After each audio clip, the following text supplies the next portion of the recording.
एक समय था जब पूरे देश में पंचायत से लेकर पार्लियामेंट तक सिर्फ कांग्रेस ही थी। जी जब तक कांग्रेस थी तब तक देश में आरक्षण की बात करने की हिम्मत ही नहीं होती थी।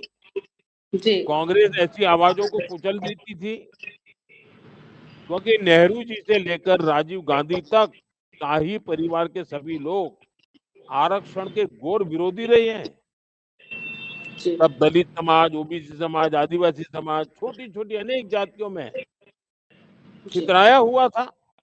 लेकिन जी धीरे-धीरे लोगों को बाबा साहब आम्बेडकर की बातें समझ में आने लगी। जी दलित समाज एसटी के रूप में, आदिवासी समाज एसटी के रूप में एकजुट हुआ। जी इसके कारण कांग्रेस को कई राज्यों में चुनौती मिलने लगी।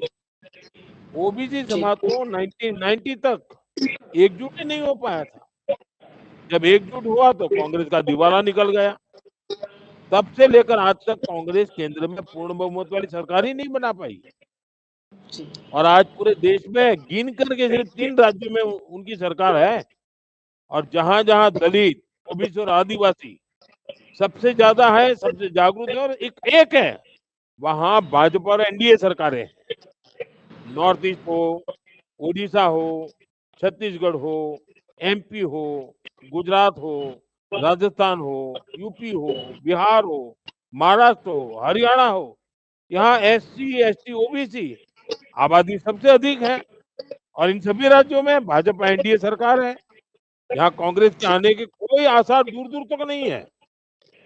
और इससे कांग्रेस का शाही परिवार बहुत गुस्से में है।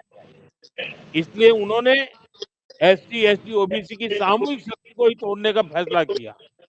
आप जी देखिए बीते कुछ सालों से ही यही इनका एजेंडा बन गया है। ये चाहते हैं कि दलित समाज एससी के बजाय छोटी-छोटी जातियों के रूप में टूट जाए। ये चाहते हैं ओबीसी समाज भी सैकड़ों उपजातियों के रूप में बँट जाए, टूट जाए, आपस में भिड़ता रहे। एसटी समाज भी सैकड़ों छोटी-छोटी जातियों के रूप में बिखर जाए, इनकी पहचान ही खत्म हो जाए। जब ये समाज छोटी-छोटी जातियों में टूटेंगे, तो एससी, एसटी, ओबीसी के रूप में इनकी आवाज़ कमज़ोर हो जाएगी। जिस दिन जी ऐसा होगा, उस दिन कांग्रेस की साजिश सफल हो जाएगी और उस दिन कांग्रेस आपका आरक्षण भी छीन लेगी। जी और इसलिए आप तो जानते हैं मैं लगातार कहता हूँ, एक रहेंगे तो सेफ रहेंगे। सभी बिल्कुल ओबीसी समाज एक रहने चाहिए, सभी एसटी समाज एक रहने चाहिए, सभी एससी समाज एक रहने चाहिए।